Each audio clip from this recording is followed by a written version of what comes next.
आपके साथ प्रिया तिवारी। बड़ी खबरों के साथ शुरुआत करेंगे और बड़ी खबर सामने आ रही है गंगा एक्सप्रेस वे को लेकर, जहां पर कल प्रधानमंत्री नरेंद्र मोदी गंगा एक्सप्रेस वे का उद्घाटन करेंगे।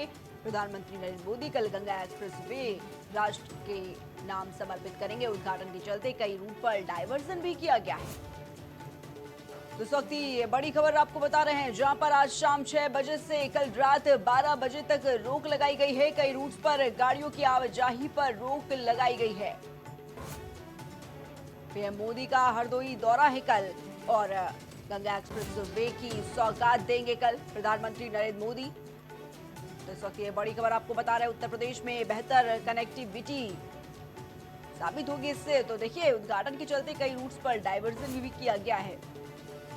उत्तर प्रदेश को बेहतर कनेक्टिविटी मिलेगी। आज शाम 6 बजे से कल रात 12 बजे तक रोक लगाई गई है। कई रूट पर गाड़ियों की आवाजाही पर रोक लगाई गई है। बड़ी खबर वाराणसी से, पीएम मोदी का विपक्ष पर जोरदार हमला देखने को मिला है। महिला आरक्षण बिल को लेकर विपक्षी पार्टी पर निशाना साधते हुए प्रधानमंत्री नरेंद्र मोदी नजर आए हैं। संविधान में संशोधन लेकर कानून लाए। तो इस वक्त ये बड़ी खबर आपको बता रहे हैं, जहां पर प्रधानमंत्री नरेंद्र मोदी का विपक्ष पर हमला। कांग्रेस, टीएमसी, सपा और डीएमके ने धोखा किया है। प्रधानमंत्री नरेंद्र मोदी ने बयान दिया। तो देखिए, अपने संबोधन में महिला सशक्तिकरण का मुद्दा उठाया प्रधानमंत्री नरेंद्र मोदी ने और आज विपक्षियों को घेरते नजर आए।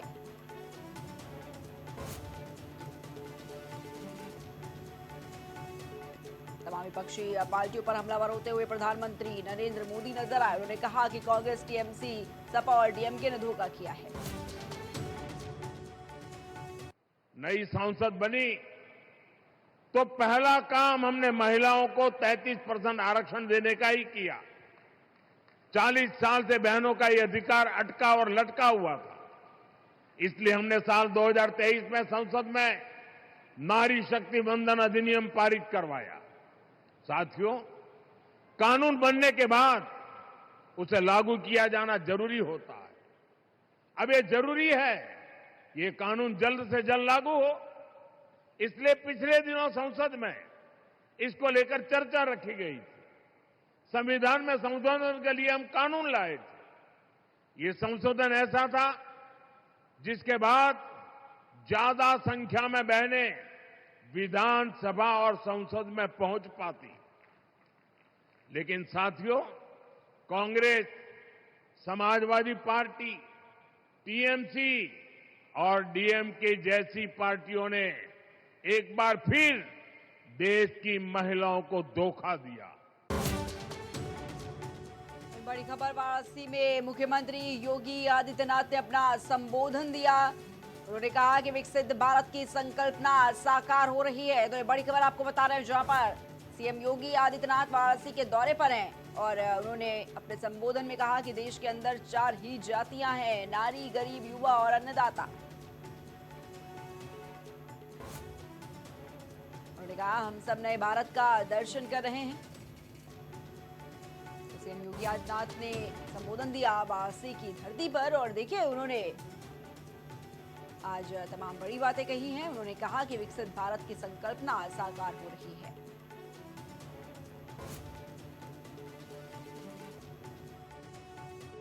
हम सब इस बात को जानते हैं कि आदरणीय प्रधानमंत्री जी ने हमेशा इस बात को कहा कि देश के अंदर 4 ही जातियां हैं और उन 4 जातियों में हमारा समग्र समाज समाहित होता है। उनमें से उन्होंने एक कही थी नारी, एक गरीब, एक युवा और एक अन्नदाता। बड़ी खबर, प्रधानमंत्री नरेंद्र मोदी का सोशल मीडिया पर पोस्ट सामने आया। उन्होंने अपने सोशल मीडिया पर पोस्ट किया। गुजरात की जीत पर कार्यकर्ताओं का आभार जताया है।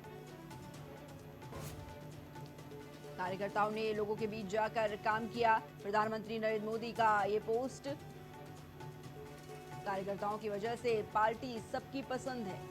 तो देखिए, ये बड़ी खबर है। नरेंद्र मोदी ने अपने सोशल मीडिया प्लेटफॉर्म एक्स पर पोस्ट किया है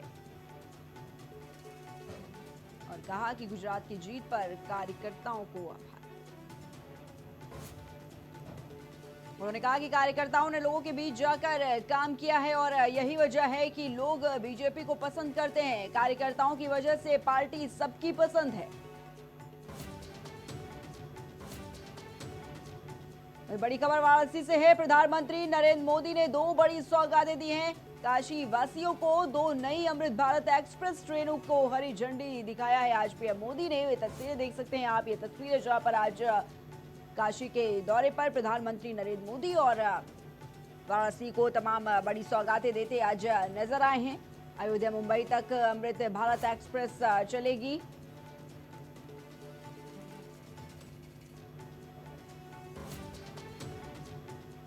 पश्चिम बंगाल से खबर, फाल्टा के ज्वाइंट बीडीओ सस्पेंड किए गए हैं। इस वक्त ये बड़ी खबर सामने आ रही है। सौरभ हजारा सस्पेंड किए गए हैं।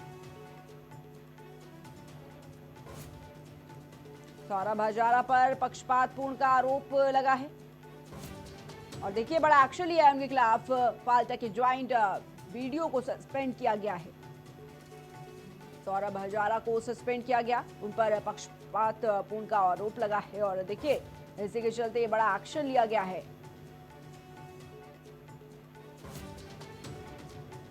पश्चिम बंगाल से बड़ी खबर है। फाल्टा के ज्वाइंट बीडीओ को सस्पेंड किया गया। बड़ी खबर पश्चिम बंगाल से, कल विधानसभा चुनाव का आखिरी चरण। इस वक्त ये बड़ी खबर आपको बता रहे हैं। रानाघाट पुलिस ने कल के लिए अपनी कमर कस ली है। लगातार प्रशासन मुस्तैद नजर आ रहा है। जिले में सुरक्षा का कड़ा घेरा बनाया गया है। तस्वीरें ये सामने आई हैं जहां पर देख सकते हैं आप प्रशासन किस तरीके से हाई अलर्ट पर नजर आ रहा है। पुलिस ने अपनी तैयारियां पुख्ता की हैं। बड़ी खबर पश्चिम बंगाल से है। कल विधानसभा चुनाव का आखिरी चरण और देखिए प्रशासन हाई अलर्ट पर नजर आ रहा है। रानाघाट पुलिस ने कल के लिए अपनी कमर कस ली है। जिले में सुरक्षा का कड़ा घेरा बनाया गया है।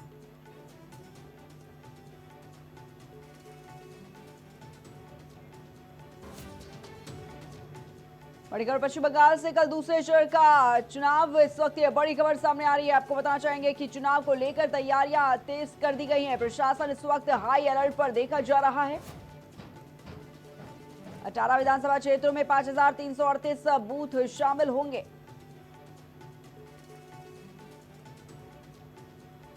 तो कल दूसरे चरण का मतदान और तैयारियां पूरी की गई हैं। 1000 बूथों का प्रबंधन पूरी तरह से महिलाओं के हवाले किया गया। कल दूसरे चरण का मतदान है पश्चिम बंगाल में। सेकेंड फेज की वोटिंग को लेकर प्रशासन हाई अलर्ट पर नजर आ रहा है। चुनाव को लेकर तैयारियां तेज नजर आ रही हैं।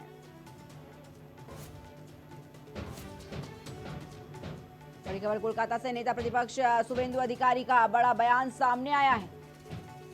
राष्ट्रवाद की जय जयकार होगी, शुभेंदु अधिकारी का ये बड़ा बयान। पश्चिम बंगाल के चुनाव को लेकर ये बयान, टीएमसी ने हमारे बॉर्डर के लिए जमीन नहीं दी है, शुभेंदु अधिकारी ने ये बड़ा बयान दिया है। उन्होंने कहा बेरोजगारी एक बड़ा मुद्दा है, सब मिलाकर परिवर्तन की लहर चल रही है। तो कोलकाता से बड़ी खबर है, नेता प्रतिपक्ष शुभेंदु अधिकारी ने बड़ा बयान दिया।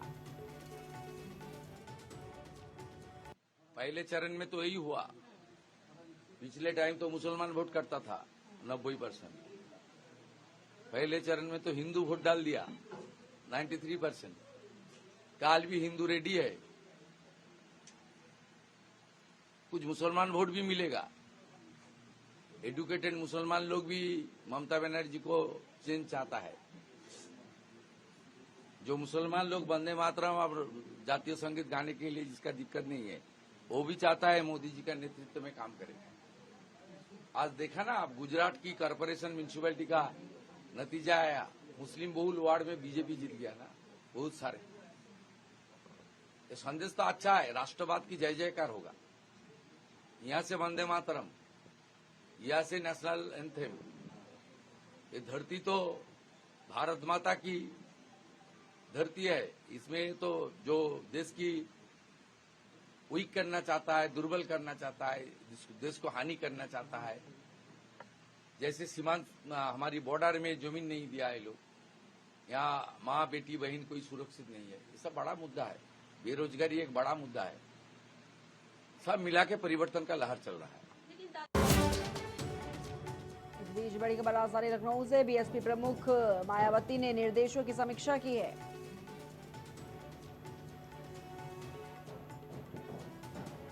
तो अपने निर्देशों की मायावती ने समीक्षा की है। पार्टी संगठन में जरूरी फेरबदल किया गया है। मायावती का ये बड़ा बयान देखिए सामने आया है। उन्होंने जानकारी दी है यूपी के साथ उत्तराखंड चुनाव तैयार करने के निर्देश जारी किए गए हैं। लखनऊ से बड़ी खबर है, बीएसपी प्रमुख ने निर्देशों की समीक्षा की है। अपने निर्देशों की मायावती ने समीक्षा की और ये जानकारियां दी है। पार्टी संगठन में जरूरी फेरबदल किया गया। यूपी के साथ उत्तराखंड चुनाव तैयार करने के निर्देश भी जारी किए गए।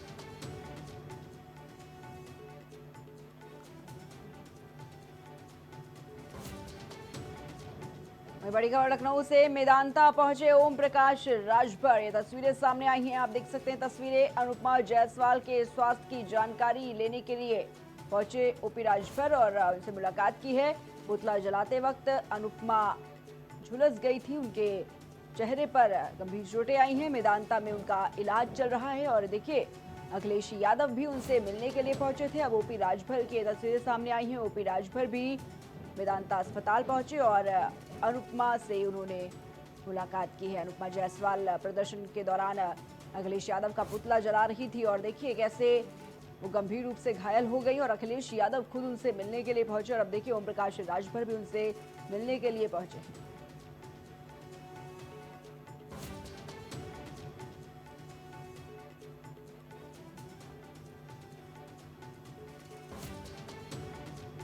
बड़ी खबर पूर्वोत्तर राज्यों के लिए बड़ी पहल की गई है।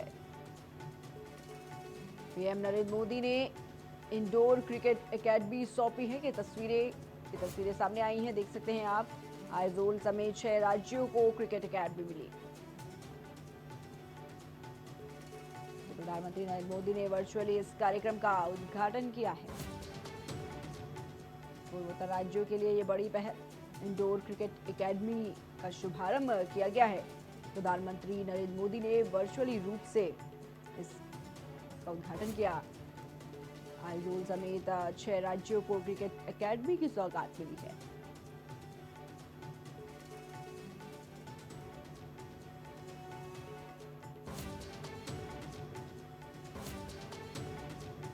बड़ी खबर राजा रघुवंशी मर्डर केस में बड़ा अपडेट सामने आया है। इस वक्त ये बड़ी खबर, राजा रघुवंशी मर्डर केस में बड़ा अपडेट। पत्नी सोनम को जमानत मिल गई है।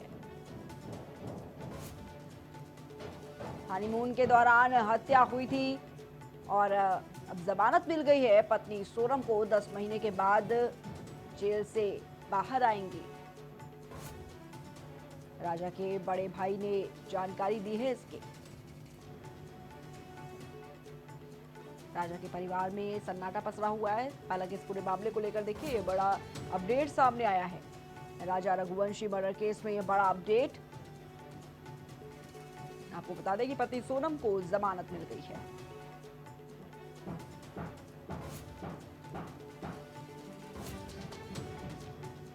बड़ी खबर, दाऊद इब्राहिम के करीबी सहयोगी से जुड़ा ये बड़ा मामला और बताना चाहेंगे कि सलीम डोरा को मजिस्ट्रेट के सामने पेश किया जाएगा। एजेंसी ट्रांजिट रिमांड मांगी गई है। तो इस वक्त ये बड़ी खबर आपको बता रहे हैं, जहां पर ट्रांजिट रिमांड मिलने पर मुंबई लाया जाएगा सलीम। औपचारिकताओं के लिए एनसीबी दिल्ली हेडक्वार्टर पहुंची हुई है। दाऊद इब्राहिम के करीबी सहयोगी से जुड़ा ये बड़ा मामला देखिए और इस मामले में ये बड़ा अपडेट, सलीम डोला को मजिस्ट्रेट के सामने पेश होना होगा।